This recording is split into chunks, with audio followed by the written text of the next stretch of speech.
Good evening. I am Amy Lizer, the Executive Director of the Monroe County Historical Association, and I'd like to welcome you and thank you for joining our third Thursday lecture series. I'm so very happy to introduce tonight's speaker to you. Gabrielle Ferrara was inspired by the discovery of a Mastodon skeleton in Marshall's Creek in 1968. Gabrielle will explore the fascinating history behind this extinct proboscidean. We will learn about how these majestic beasts got their name, dispel common myths and misconceptions, and explore the archaeological excavation that uncovered one of the most complete Mastodon skeletons in Pennsylvania. Gabrielle is a local artist and entrepreneur of Uniquely Morbid.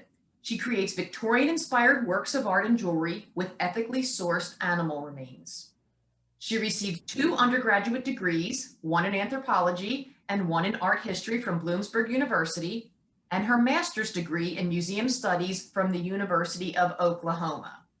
In 2016, Gabrielle completed her graduate internship with us at the Monroe County Historical Association, and she continues to volunteer whenever possible. She enjoys spending her free time with her family, venturing down the rabbit hole of obscurity, and talking all about dinosaurs.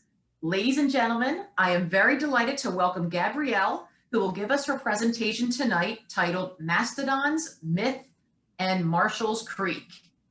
How are you doing tonight, Gabrielle?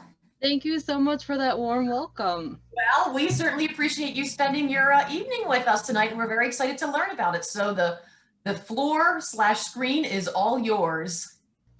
Okay, so thank you guys again for joining me today. We're going to talk all about mastodons. I have an awful lot to talk about. I really love this creature, did a lot of research for this. It's been kind of my pet project for the last couple of years. So I always like to start off with a table of contents. That way everyone knows what we're going to be talking about. There are a few slides I have that may seem like they're completely out of the blue and random and unrelated, but everything really does tie in together towards the end. So this way no one has any misconceptions about what we're talking about. We're going to start off talking about who studies mastodons, the different scientists and fields. We'll talk about mastodons themselves, how amazing those creatures are. We'll talk about how they got their name. We'll talk also about the different types of animals that mastodons are most often confused with. And we'll talk about one of the most common misconceptions that you will probably also have about mastodons. Next, we'll get into talking about peat bogs and the discovery in Marshall's Creek, Pennsylvania. And then we'll talk about the actual skeletal remains of this mastodon that was uncovered. And then of course, we'll touch about the significance and why we're even doing this presentation tonight. And we'll go over some conflicting media reports with a focus on the different newspapers at that time. And lastly, we'll talk about what really happened to those tusks. The very end, it'll be just final remarks where I'm just going to summarize everything that this presentation was about, because once again, this is a lot of information.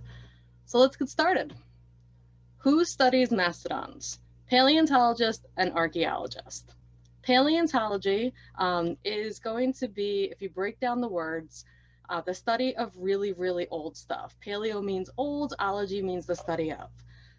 A better definition, though, is going to be the scientific study of ancient life. It is going to be a subset of geology, and they're going to be primarily concerned with fossils and all life that is prior to the Holocene epoch. There are many different subfields of paleontology. It doesn't matter what you are interested in, there is a field of paleontology. If you like really old plants, it's paleobotany. If you like dinosaurs, it's vertebrate paleontology.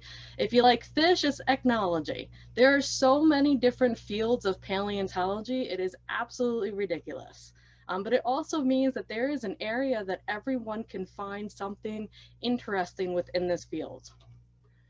In pop culture, paleontology is actually around pretty frequently. You may have noticed it or not, but I always like to point it out because especially as science is becoming a little more popular in the general public, it's always nice to point those out.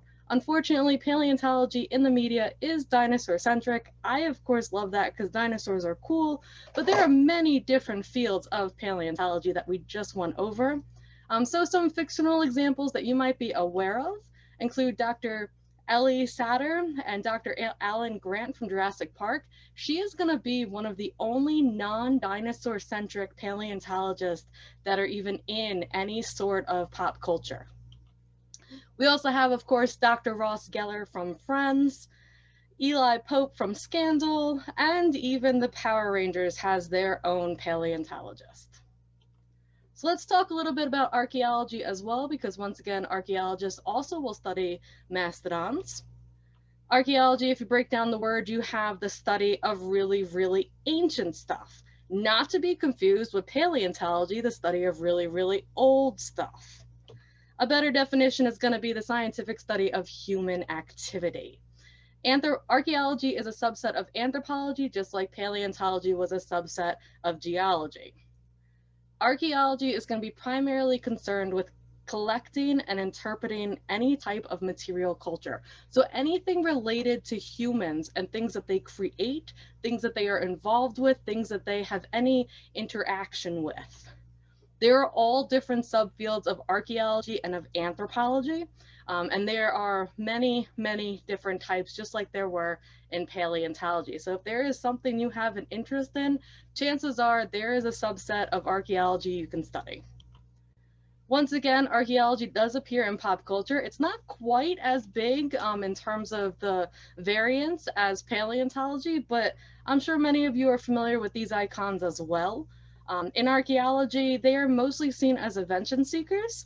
So the paleontologists were all about dinosaurs. They tend to be a bit nerdy. They were always professors. Archaeology is very different. When it's viewed in the media, it's all about adventure. Some fictional examples include, of course, Indiana Jones, Lara Croft from Tomb Raider, every single person that appeared in the Mummy movie and all the franchises, and even Benjamin Gates from National Treasure. And you'll make a really big note here, every one of them, and even a lot of the paleontologists are all modeled after in their attire from Indiana Jones. Now let's talk a little bit more about these two disciplines and how they both come together, because once again, we're talking about mastodons, and since both fields work on mastodons, it's important to see why. When you are studying archaeology and paleontology, there are different types of subfields, once again, of both that come together. So if you want to study paleoarchaeology, you'll be digging in the dirt and looking up hominids. Paleoanthropology is very similar. And you also have osteoarchaeology. Osteoarchaeology is going to be focused on bones. And then sometimes, occasionally, what happens, and has happened throughout almost all of history, when there is something that is found and people don't know who to call, they will just call in any scientist. So you have the option at some point in your life, if you just study science, you may one day end up accidentally being an archaeologist or a paleontologist. Paleontologists, for the most part, as we said before, it's part of geology, so they're going to be looking at fossils. Fossils will take at least 10,000 years to form, though it's usually a little bit more than that.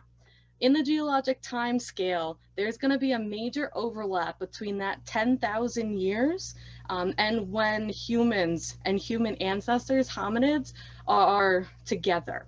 And that's really when anthropology and paleontology come together. So it's primarily going to be at like Mammoth and Mastodon excavations and any of the hominid time period. Here's just a closer look at the geologic timescale towards the more recent area where you can just see the Cenozoic period, which is where there is that overlap of anthropology and paleontology. Basically, where you see those two human-like figures and you see that mammoth right next to it, that is where they're crossing over. But you'll notice there's no people down there by the dinosaurs, and that's because when you're studying dinosaurs, it's just paleontology. Mastodons are able to bring scientists together, and that's once again because you're looking at all different people, all different subfields of science are able to study these same creatures. Mastodons, they appear millions of years before the first human ever walked the earth, which is why they are traditionally studied by paleontologists. Most Mastodon skeletons are significantly older than humans. Humans and mastodons did coexist for a short period of time. There have even been Native American artifacts that have been found with mastodon remains.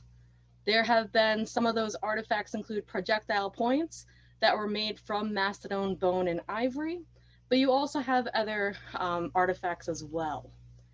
An archaeologist is typically going to be called if human remains are present, if any form of material culture is present, and if there are non-fossilized animal bones.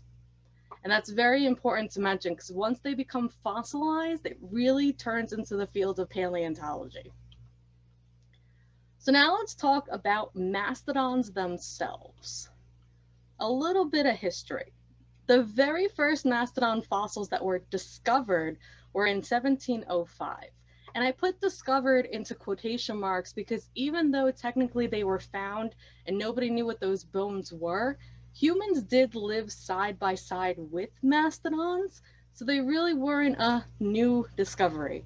It's like humans discovering the dodo bird. We already know they existed.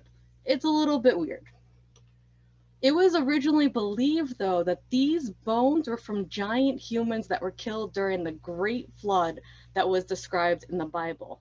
A lot of people don't realize this, but when it comes to mammal bones, many of them look very similar to one another. So when you have a femur from a human, it's going to have the same general shape where you'd be able to identify a femur from, say, a mastodon.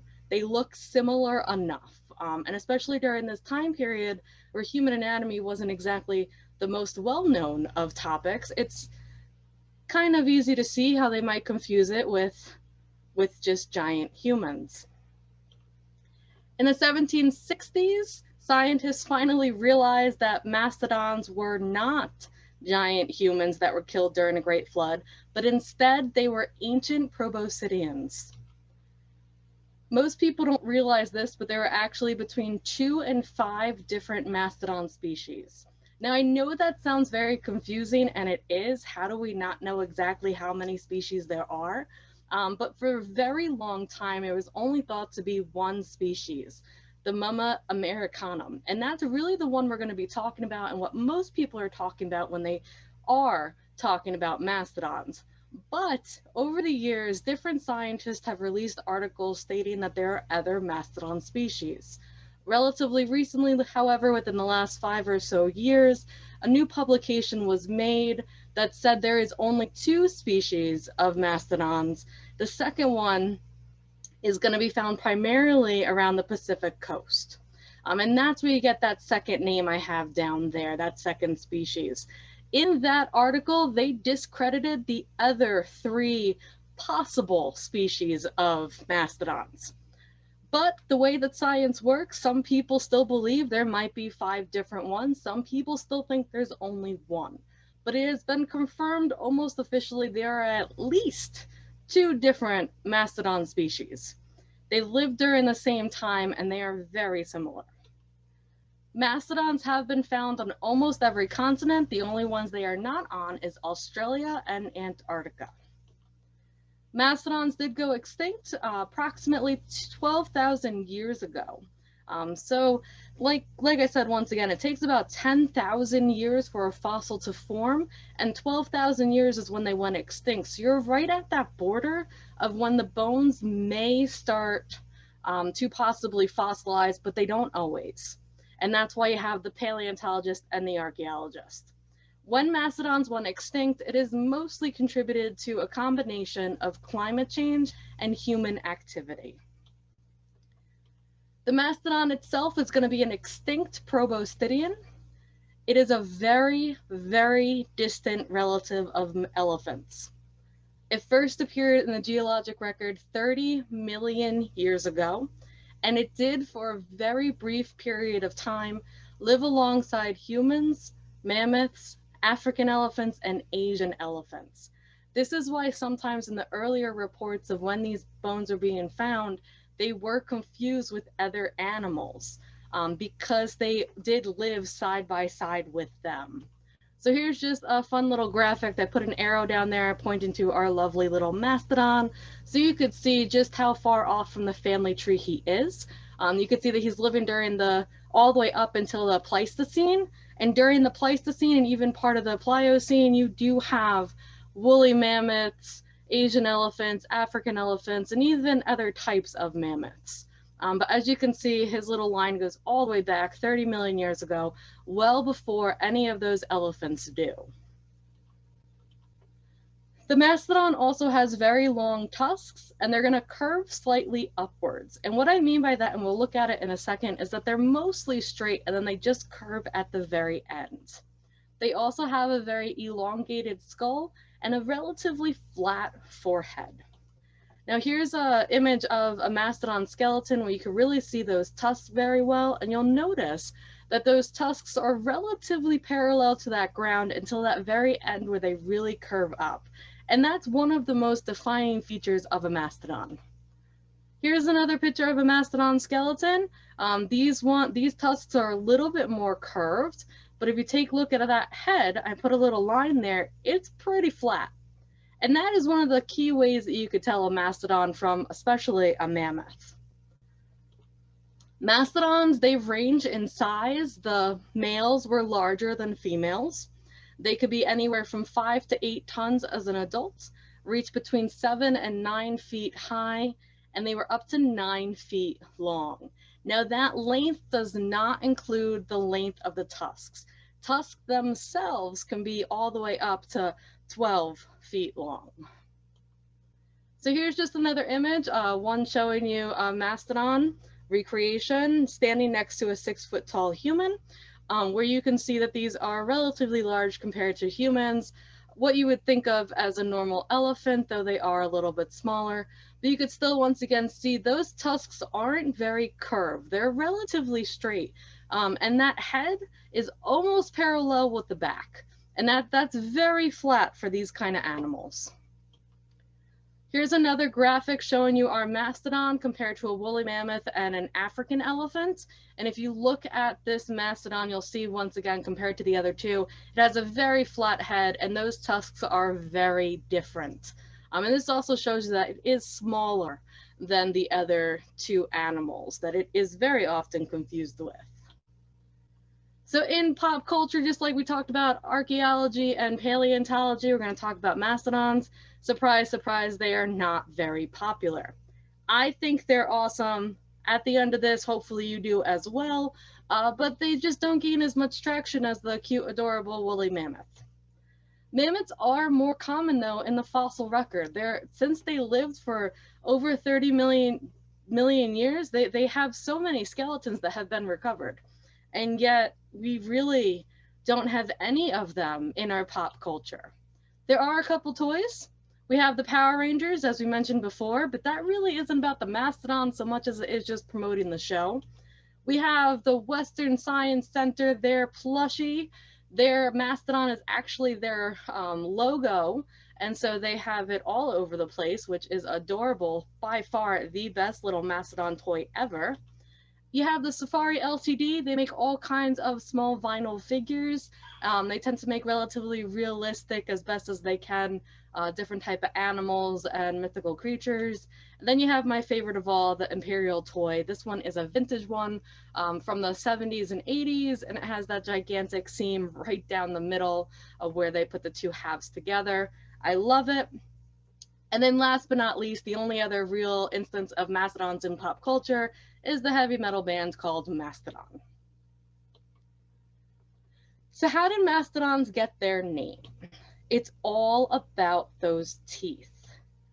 In 1813, George Cuvier coined the term mastodon, and he did that based solely on the teeth. He believed that these teeth were large cone-shaped and that they were adapted for snapping branches and trees. And this is really gonna make the difference when you're looking at anatomy, and especially when you're looking at different fossilized specimens or skeletons. When you find a mastodon tooth, there is no question in the world on what you have, because the molars of a mastodon are so distinctive. No other creature has molars just like it. So mastodon is derived from Greek words. It means masto and tooth. And what happens is the original terminology is actually mastodont with a T at the end for the tooth. But over years and years of talking and writing, the T was eventually dropped from the vernacular. So here's just another image just showing you once again on the left, it's another family tree showing you that that mastodon is so far removed from the elephants and the mammoth, but it's also showing you that the teeth are different. And the mastodon tooth is so distinct that whether you find a mammoth or an elephant tooth, you can tell it apart. On the upper right corner, I have a picture of a mammoth tooth. That's going to be from a woolly mammoth. And you can see that it's relatively flat and it has a little bit of ridges. Mammoths and other elephants are all, they have teeth that are adapted for grinding. So they'll like eat lower shrubs and grasses, and they'll grind it down when they eat.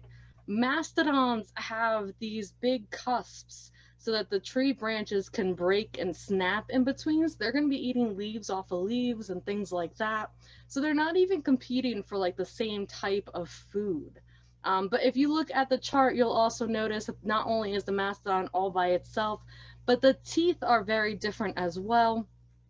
The mammoth has teeth that are very similar to the Asian elephant and the African elephant's teeth.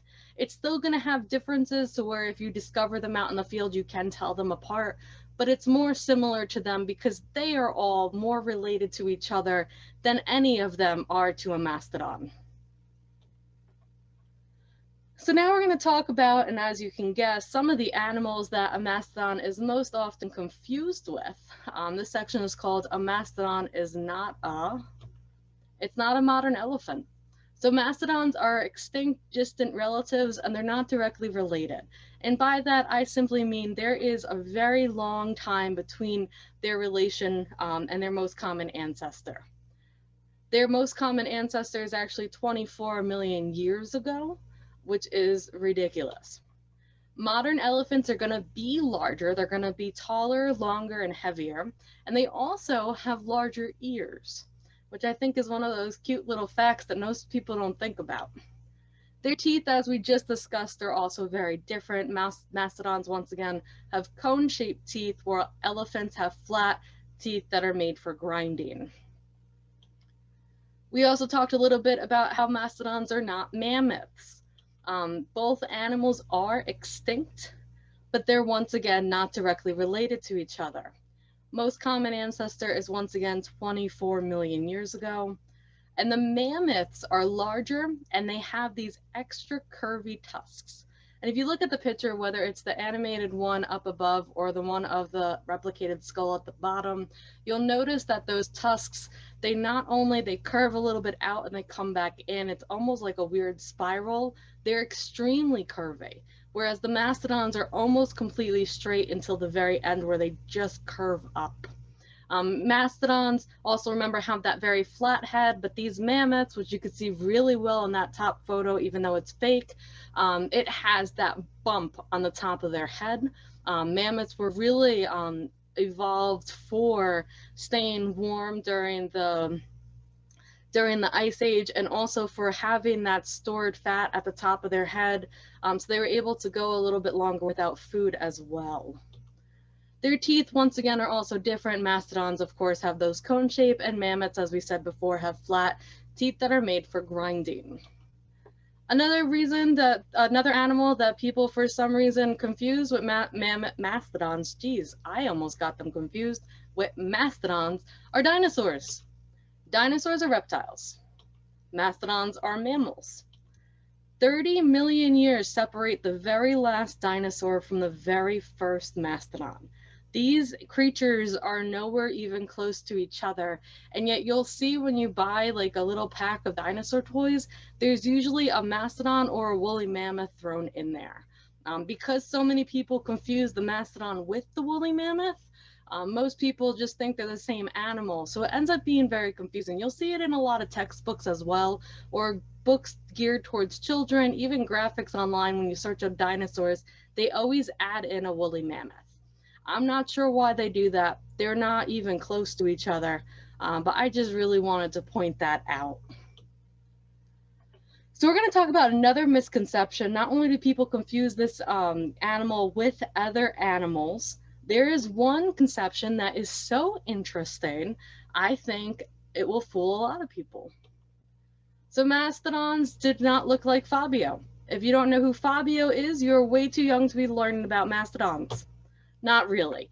So during the 1800s, multiple hair specimens were found and attributed to mastodons. One of the most famous ones was found in New York in one of these, it was found in a peat bog, and it was a little sample with what they believed was hair, and it was found next to a mastodon tooth. This sample disintegrated before anyone can test it. In fact, all of the hair specimens, none of them were able to be scientifically tested. And during the 1800s, you had a lot of people who were starting to collect things, and they were starting to put different items on display, and they were also starting to make gaffs. And what that is making and recreating an item that is not real, but playing it off like it would be. So like you have, for instance, the Fiji mermaid is a really popular one.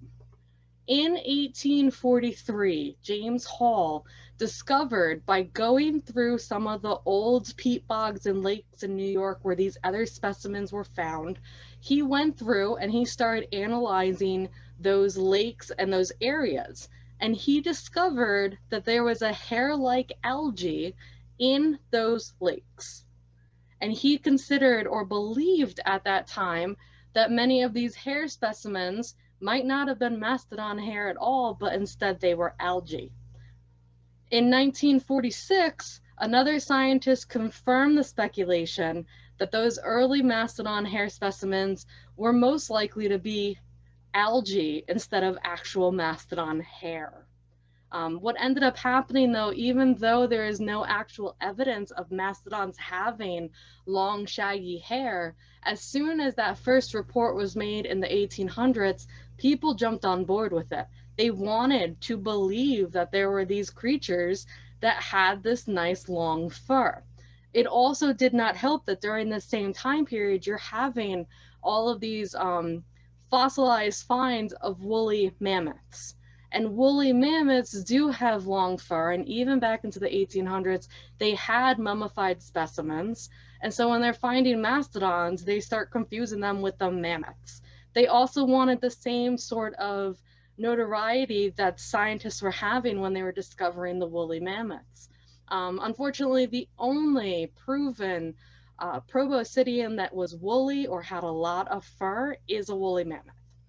In fact, woolly mammoths, by the time they arrived during the Pliocene, they pretty much evolved to be living during an ice age. They needed that fur to keep warm. The mastodons, they evolved 24 million years before that, and they were lived in a very, very warm climate. They didn't need fur. In fact, of the different types of mammoths that exist, such as the Columbian mammoth that lived during the exact same time as a mastodon and a woolly mammoth, even the Columbian mammoth didn't have fur. The only proboscidean that had a lot of fur is a woolly mammoth. So a lot of the images you'll find when looking online, when looking through books, anywhere at all, you're going to see this very furry mastodon. Even my entire presentation, furry mastodon, but it's wrong. Mastodons did not, most likely, did not have this much fur. It's more similar to modern elephants, where they might have had sparse fur here and there, but for the most part, it wasn't this long, shaggy, beautiful fur that flows as they run around. So now we're going to switch topics just a little bit, and we're going to talk about bogs, peat bogs in particular. For those of you who don't know what a peat bog is, it is going to be a wetland that accumulates peat. And I know that is the least helpful definition that has ever existed, and I agree. Basically, peat is going to be a deposit of dead plant material, and that material is mostly going to be comprised of different mosses. Peat bogs are very acidic and they're anaerobic, so there's going to be very little to no oxygen. This very high acidity mixed with that low levels of oxygen, it's going to prevent any kind of vegetation or organic material from fully decaying. It's going to slow it down significantly. Bogs can take hundreds to thousands of years to develop, and that's what happens is that they develop. So a peat bog that you have today, once upon a time, thousands of years ago, used to be a regular lake. So why are peat bogs important? They're going to be critical for preserving global biodiversity. So what happens is, because this peat absorbs a lot of water, it's kind of like a sponge, and it's going to provide filtration to make that water safe for other animals and insects to be able to drink. It's also going to minimize flood risks because, once again, it's going to absorb and attract all the water, and then other areas are allowed to remain a little bit more dry. Peat is also going to be harvested by humans for a variety of different things, such as heating houses, using it as fuel, and creating small amounts of electricity. And the way it's used to create electricity is just by burning it. Peat is very flammable because, once again, it is just plant material. Peat is also used for gardening. There have been a lot of in the news lately going over in England where they're actually trying to stop and ban peat from being used in gardening and being harvested because of how important peat bogs are to the actual environment and ecosystem. Peat bogs are also really cool because they are basically archaeological gold mines. I have a picture down on the bottom right corner. That's Tolan Man. That is a mummy. He is over 2,000 years old, and he was found in a bog. And you can look all the way down and see, almost at the microscopic level, he has even all of his eyelashes perfectly preserved. And he's not the only mummy that has been found in near pristine condition.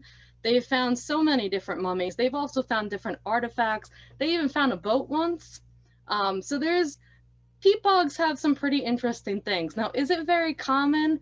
I wouldn't say so, but it does happen often enough that when you do have any kind of discovery in a peat bog, chances are it's going to be very, very well preserved. So in Pennsylvania, we have peat bogs all over the place. All of those little tiny black specks are going to be different peatlands. Peat bogs are found all across the state, like I just said, but the highest concentration is going to be over here in the Northeast, but also over in the Northwest. There are two famous bogs in Monroe County. One is in Tannersville, it's called the Tannersville Cranberry Bog Preserve, and the other is our Marshalls Creek Peat Bog. So we're going to talk more about the peat bog in Marshalls Creek because, as you know from this entire lecture, we have a really great discovery in Marshalls Creek. The original address, in case you ever want to go to the Historical Association and do some own research, is RD number 1 in East Stroudsburg. Prior to the 1900s, this land was considered a dangerous stretch of unclaimed land. And it's not surprising given how much water there was at this peat bog. In the early 1900s, around 1906, C.V. Smith became the owner of Lakeside Gardens at this address. He had 25 acres of land and at least 6 acres of peat bog. He specialized in growing celery, onions, and lettuce, and was known within the entire area of having some of the best produce available east of the Mississippi. By the mid-1900s, John Leap purchased the Lakeside Gardens property, and he created an entirely new business. Instead of growing plants and selling them, he decided to harvest the peat, and he created Lakeside Peat and Humus Company. By the 1980s, it was owned by another family, and ever since then, it has been split up into different residential properties. I do not recommend going to this address and trying to dig yourself for more mastodons. This is private property. So let's talk about that mastodon discovery that happened at that peat bog. The initial discovery was on July 5th, 1968. It was at the Lakeside Peat and Humus Company in Marshalls Creek, and it was discovered by John Leap and Paul Strasser. And we have a picture over here from the Pocono Record, and this was taken of John Leap holding one of the pieces that he discovered. So what happened was, as they were harvesting the peat, they took one of their machines and they scaled it across the area. They went over the entire mastodon skeleton and accidentally snagged the back of the skull.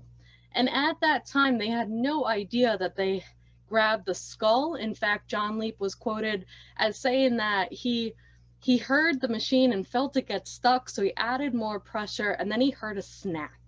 And he assumed that it was just a log. When they pulled it up and they laid it all out, Paul Strasser is actually the person who looked at it and said, no, I don't think this is a log at all. I think this is some kind of bone. At some point after that, about a month later, the State Museum of Pennsylvania was contacted, and then the excavation began. There were two main scientists who were called in to work on this excavation. We have Donald Huff from the Natural Science Department at the State Museum, and then we also have Arlington Murray he was an archaeologist. A lot of the pictures that I'm going to be showing you do feature Arlington Murray. So one of the first things they did when the scientists all came together to look at the land was create a test pit. Test pits are very common in archaeology and paleontology. The purpose is to try to locate areas that have the highest concentration of artifacts or remains. So he had approximately 30 acres of land. At least 6 acres were of a bog that had peat and had all of this water on top of it. It had about 2 feet of water. They wanted to find out where exactly they should be looking for the skeleton instead of going across all the site at one time. In 1968, when the excavation began, what they used for these test pits was a corrugated steel pipe, and this was 4 foot by 4 foot in diameter and height. It only took 4 test pits before they were able to find mastodon remains, which is pretty remarkable given how large the area was that they were searching. But interesting enough, I do have pictures over here showing you those test pits being dug, and they had a whole bunch of unpaid volunteers that were helping them out. Once they found the bones in the test pit, they then decided to construct a dam. They isolated all of those mastodon bones, that entire area, and they made the dam around the perimeter. That dam, as you can see, was made of plywood, and they put sheets of plastic over top of it to try to make sure the plywood wouldn't get too wet. Water was then pumped out of the area and to the other side of the bog, because you can't really dig through all of that water when they're trying to focus on the ground itself. And then they started digging. As they were digging, these bones were found about 30 inches below the bog's peat layer. So this would have occurred just before that bog really became a peat bog. It was found in a calcium carbonate-rich soil, and that soil was one of the key factors that truly prevented the bones from decaying. Scientists, of course, used hand tools to dig around the skeleton, and they actually created a nice little platform of where they believed the skeleton would be. So they dug all around the outside edges, kind of like a little bit of a moat, so that way the skeleton itself would all be uplifted. Soil samples were taken from the areas of the mastodon for radiocarbon dating, and all the bones, as you can see from this picture, were very carefully removed. While they were removing the bones, they were also preparing them. All the bones were cleaned with water, and then they had gum arabic that was applied. And that's going to create a barrier between the bones and the plaster that you see below. Once the bones were coated in a layer of plaster, they would then add a second layer of plaster that also had some burlap in it. That burlap is going to provide more strength and stability because plaster really isn't that strong. It could break and crack relatively easily. And if the jacket on the outside cracks, it's possible that the bone inside will as well. Once the bones were prepared in the field, they were then transported to the laboratory where the Bones were then removed from the jackets. They were professionally cleaned, and any bones that were broken were then restored. Each bone was examined, and they were able to determine the age, the sex, and the health of this animal. This excavation didn't last very long. On August 22nd, 1968, there was a heavy rainfall and it collapsed the wooden dam. And here's a picture of that dam being reflooded. You could even see in the background some of the wooden 2x4s that were used as part of the dam. The dig site was completely flooded. The state of Pennsylvania did award John Leap $800 for the discovery of the mastodon as well as for the use of his equipment. So let's talk about the actual mastodon and the skeletal remains that were discovered. It was first put on exhibition only years after it was dug out of the ground, and it remained in that exhibition for 35 years. Only the left side of that skeleton was displayed, and it was set in a fiberglass backing. The remaining bones were held in the museum's collection for scientific study.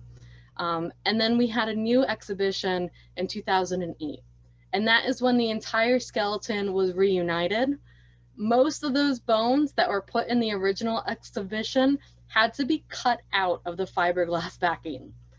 The skeleton was articulated with custom-made carbon steel armature, which is really fancy and really neat. It was designed to wrap around the individual bones, which means that each bone, say you wanted to look at one of the ribs, you could take out each individual rib from the display so that you could study it. This was the very first mastodon to ever be mounted in this fashion, and it is permanently on display at the State Museum of Pennsylvania. A little bit more about the skeleton. This mastodon was male. He was between 25 and 30 years old at the time of his death, and he had degenerative bone disease. That's going to be something like arthritis, and it mostly affected his tail vertebrae, and supposedly it's very common among the males. He weighed between 4 and 5 tons, and he lived during the Pleistocene, which is about 10,000 BC. So he was right at that time period, 12,000 years ago, where his bones could have started to fossilize. It would have been one of the earliest. So the significance is this is a very important discovery. It is the most complete mastodon skeleton that has ever been found in Pennsylvania. It's over 90% complete and only missing several ribs, a few of the toe bones, and some of the sternal pieces. Also missing are the tusks. There was a historical marker that was placed to honor this discovery. It's going to be commissioned by the Middle Smithfield Township Historical Commission, and it was purchased in 2015. That marker is still up today. It is located on Route 209. It's in front of the Wendy's, which is pretty close to the location of the discovery. So even though we know all this information about the mastodon and the discovery, there are a lot of conflicting reports throughout various newspapers, media, even articles released by the museum and other scientists. So who contacted the museum about the discovery and when did they do it? The most common story reported is that John Leap contacted the museum within 1 month of discovery. But there is a conflicting story. Donald Hoff, one of the scientists, said that what happened was a month after the discovery, someone from the museum, the assistant chief of security at the museum, had family members who lived in Monroe County, contacted him and told him there was something happening in Monroe County that you might be interested in. That employee then told the other people at the museum, specifically the science department, that they should contact the people in Monroe County and see what's going on. So really, what happened at the very beginning? Did John Leap contact the museum? Did the museum contact John Leap first? Who contacted who? Was it someone entirely different? How long was the excavation supposed to last? The most common story reported is that the excavation was cut short after 2 weeks, when the dam unexpectedly collapsed due to heavy rain. However, there are multiple conflicting stories. On August 17th, just 1 week into the excavation, it was quoted as saying, "The team expects to finish recovery operations by the end of the week." Again, on August 23rd, it was saying that this recovery operation has been very difficult and they believe it'll take another 10 days. And then you again have on the 23rd that they completed the recovery of the skeleton from the bog just in time. The dam collapsed and flooded the site only hours after the last of the mastodon remains were taken out. So what really happened? Did they know ahead of time that they only had 2 weeks to have this excavation set up and remove the mastodon? Were they already close to removing all of the pieces before the rain happened? Or did they really want 10 extra days towards that second week and instead they got flooded out? Now, these are just questions trying to understand what the timeline of events was like. When were the remains transported to the museum? The most common story reported is that the bones were immediately moved to the State Museum's laboratory to be studied and reconstructed. However, there are conflicting reports with that as well. The Pocono Record reported on the 20th, this is just before, 2 days before the excavation ended, that the mastodon was being reassembled on John Leap's property and would later be moved to the museum.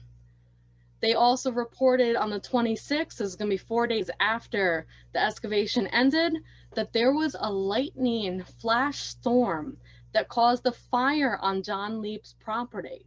And John Leap was thankfully okay, and so was his family, and they were able to save some of the items from his barn, including a tractor, some of his machinery, and the skull of the mastodon, and some of the other bones that were being stored temporarily in his shed.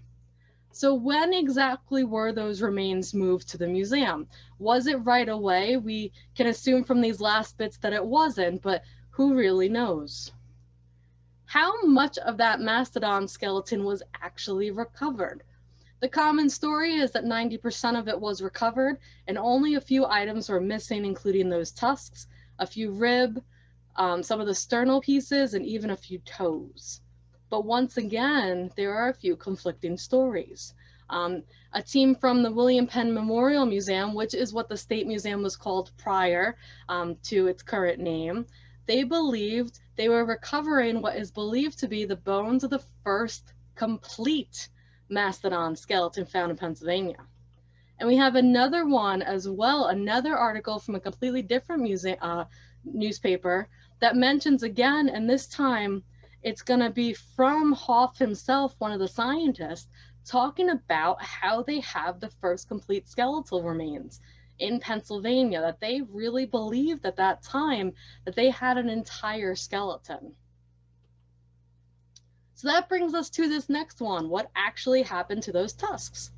We don't have an actual story of what anyone believes because those main scientists came up with two main theories at the time that in and of themselves conflicted with each other.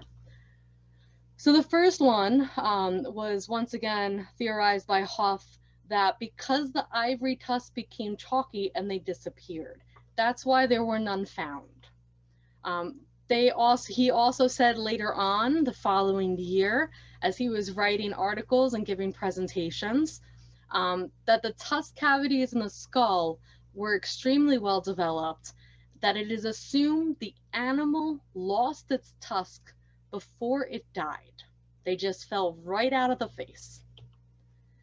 We also have here another publication saying that the tusks, which decompose faster than bone, were also gone, which is implying that perhaps it's similar to the first one where they said it might have been chalky and just disappeared on its own. And then we have another one repeating that this animal most likely lost its tusks and they were missing before it ventured into the area. So this mastodon was just running around the area without any tusks in its face. So what really happened to those tusks? Because I'm sure, as you can tell by my talking about those last couple articles, I don't really believe either of those two stories. We're going to learn a little bit about mastodon tusks. They are teeth. They are the upper incisors for the mastodon. And here we have a picture just showing you an up close image of those upper incisors, those tusks going into the skull. They go really far back. They are considered to be ivory, and they are primarily composed of dentin, which is a hard and dense bony tissue. They are anchored deep within the skull, going back at least 1 foot. Sometimes they go back even more than that. And they continue to grow throughout the animal's life. So you'll actually notice with mastodon skeletons, with their tusks, sometimes they'll favor one side over the other. There'll be wear and tear towards the tip of the tusk, and that's completely normal. And the end by the tip is going to be the oldest part of the tusk. And the root on the inside is going to be the youngest. Male mastodons are going to have larger tusks than the female. They do have sexual dimorphism, so the males are in general larger than the females as well. This actually becomes a little difficult when you're finding young juvenile male skeletons of mastodons. Sometimes they're confused with adult female mastodon skeletons because they're the relative size. A juvenile male will be about the same size as an adult female. So sometimes it becomes a little tricky to tell the difference.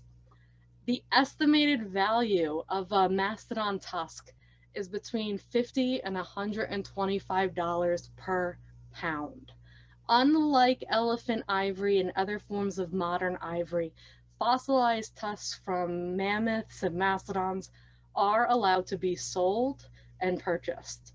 I'm not saying I support any of the ivory trade. I'm not talking about any of the controversy there, but just simply stating that they are sold relatively frequently. And these tusks can weigh hundreds of pounds each. So another thing I just want to point out is just how remarkable the preservation was of the entire skeleton, and in particular, those teeth. So we have a few quotes here. Talking about how that mastodon skeleton is very noteworthy and significant because it's not fossilized, it's bone. And how this specific peat bog was not only acidic, but also had very little oxygen, and it dramatically slows decomposition. And that is why the bones were so well preserved of this skeleton. We also have another quote here about how the skull and the lower jaw, when they found them, the molar teeth were in excellent condition. And you'll notice in the picture over here on the right, that's going to be the top of the skull. It's going to be the upper part. And you can see all of those teeth very nicely displayed inside of the skull. They were attached in the skull, still anchored in there, all of them present. The enamel on the molars is still white. And that's pretty significant because if anything is going to decay with the teeth, it's going to be that enamel first, especially with high acidity, before you get down to the inner parts of the tooth. So here I just have little arrows pointing out. This is the tusk cavities, or rather these are the tusk cavities. So this is the very top part of the skull that they have that is in relatively good condition. Once again, the very back of the skull was broken upon discovery, but the front of the skull was not. And the front of the skull, it still had those tusk cavities. And even though all of the teeth are present, only the two incisor teeth, also known as those tusks, were not. So scientists were also expecting to find those tusks. It's not just me who thinks this is crazy. They also really thought there would be tusks in that site. Hoff even said on August 16th, which is just the first week of the excavation, no tusks have been found, but we might find them yet. There's another quote where he said they're still buried with the vertebrae, ribs, tusks, and neck and shoulder bones. So he really believed that they were there. And just so you know, those vertebrae, neck and shoulder bones, and most of those ribs were found. We also have another quote. This is also around the same time period on August 17th, prior to Marshall's Creek Mastodon being found, he was the 18th skeleton of a mastodon found in Pennsylvania, or rather the skeletal remains found in Pennsylvania. Of the 17 other mastodons that have been found in Pennsylvania, all of them were of a very fragmentary nature, consisting usually only of a molar, tusks, or small portions of the skeletal frame. So even when you only have evidence of a few pieces of a mastodon skeleton, it's those molars and those tusks that are uncovered.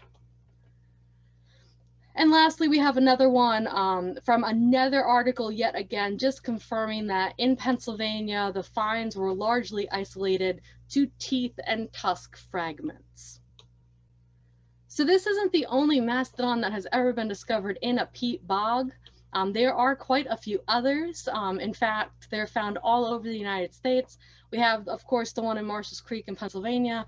There's also been a few in New York, one in New Jersey, quite a few in Ohio, some in Michigan, Indiana, Illinois, and even a few other states I haven't mentioned. It is not uncommon to find mastodon skeletons. Tusks and tusk fragments are almost always recovered. That is the biggest difference between these other similar discoveries and our own. In fact, there's only been about one other instance when there wasn't any evidence at all whatsoever of the tusk being found with the skeleton. That was one of them in Ohio, but that skeleton was only 25 to 30% complete. Of all the other skeletons that have been found around the area in peat bogs of similar age to the Marshall's Creek Mastodon, that were relatively close, 80 to 90% complete, they had tusks or they had tusk fragments. And that's not uncommon because the tusk can become a little bit delicate and brittle, and they are known as they decay to become chalk-like substance.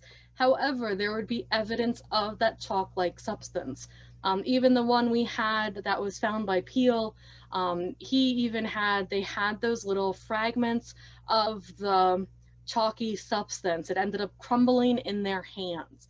So the tusks existed, they found them in those instances, but then they got destroyed later on.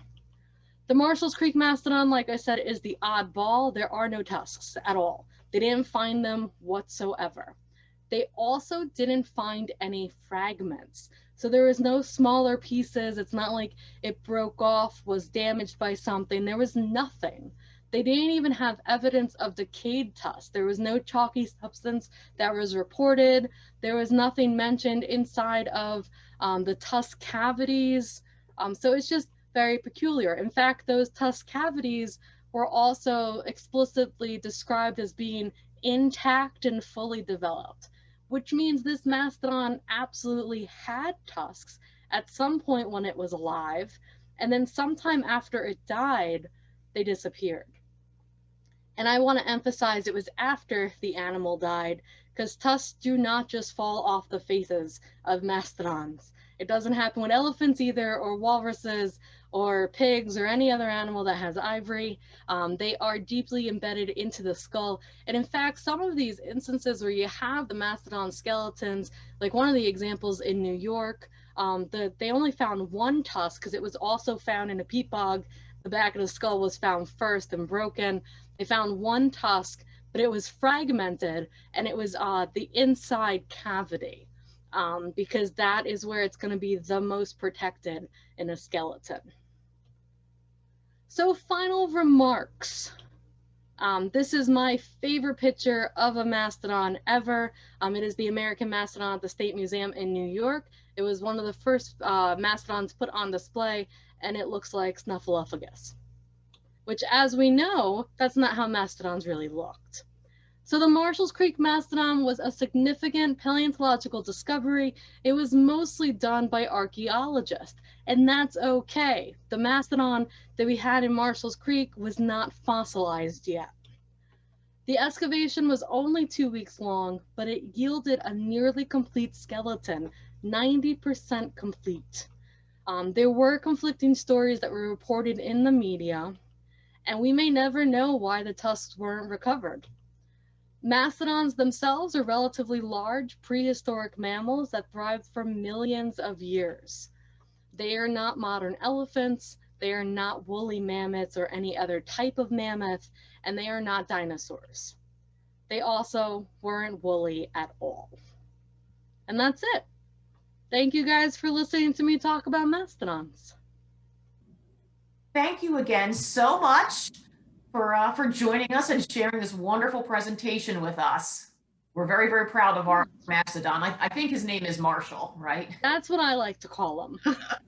Sounds good. Thank you all so much for joining us this evening. For more information about the Marshalls Creek Mastodon or the Monroe County Historical Association, please call the office. We're always happy to help and share our history. Thank you again, Gabrielle. Thank you. Have a great evening, everyone.